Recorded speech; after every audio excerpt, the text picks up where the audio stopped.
नमस्ते।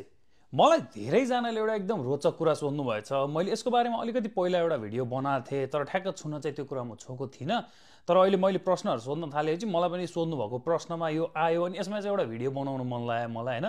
प्रश्न चाहिँ के छ भने डाङ्ग्रे अथवा चाहिँ रुपी, मैना जे भन्नुहुन्छ, जसरी चिन्नुहुन्छ तपाईँले यो माथि देखाएको चरा, यो चरा र चिबे चराहरूले चाहिँ नि तपाईँको 16 श्राद्ध वरपर किन कपाल खौरिन्छन् भनेर सोध्नु भएको रहेछ अनि एकदमै रोचक प्रश्न पनि भयो र यसको उत्तर पनि एकदमै रमाइलो छ के। अनि त्यसले गर्दाखेरि चाहिँ मैले यसको बारेमा एउटा भिडियो बनाउनु पर्यो भनेर भनेको। जस्तो मैले यहाँ एउटा चाहिँ यो रुपी, मैना, डाङ्ग्रे तपाईँहरूकोतिर जे भन्नुहुन्छ, यो चराको धेरै नाम छ।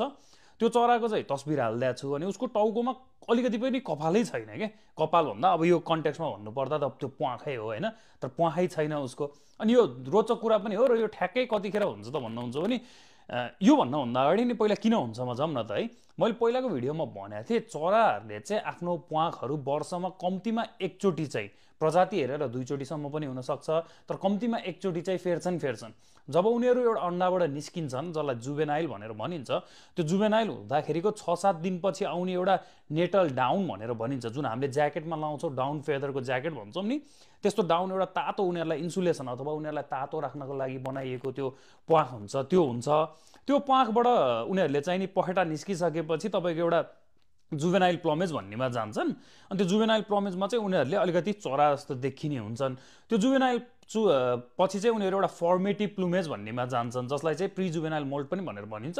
त्यो मोल्ट पछि आउने प्लुमेज भएन। जस भन्न खोजेको कुरा चाहिँ के भने उनीहरूले आफ्नो प्वाखहरू फेर्दै एउटा चल्लाबाट अथवा एउटा बचेराबाट एउटा एडल्ट अथवा चाहिँ एउटा एडल्ट चरा बन्ने हुन्छ नि, किशोरबाट चाहिँ एउटा एडल्ट बन्ने जस्तो रूपमा उनीहरूले धेरैचोटि प्वाख फेर्छन् र त्यो फेरिसकेपछि के हुन्छ नि हरेक वर्ष उनीहरूले चाहिँ ब्रिडिङ प्रजनन गर्न अगाडि अथवा प्रजनन गरिसकेपछि चाहिँ नि फेरि प्वाख फेर्ने गर्छन् र त्यो चराको प्रजाति हेरेर फरक पर्छ, कतिचोटि फेर्ने, कसरी फेर्ने भन्ने पनि।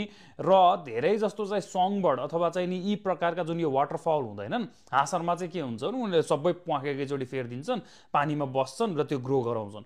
प्यासराइन अथवा धेरै प्रकारका सङबर्डहरू अथवा अन्य चराहरूले चाहिँ के गर्छन् भने प्वाखहरू अलिअलि गरेर फेर्छन् क्या। जस्तो पखेटामा पनि एउटा दुटा गर्दै फेरिरहेको हुन्छन्। त्यो गर्ने क्रममा केही चराहरूमा जस्तो यो मैना भयो अनि डाङ्ग्रेमा चाहिँ मैले खास धेरै भेटिनँ होइन, तर मैनामा भन्दा नि एकदम कमन चाहिँ यो अमेरिकामा नर्दर्न कार्डिनल भन्ने जुन यो चरा मैले हालिदिएको छु, यो चरामा हुन्छ।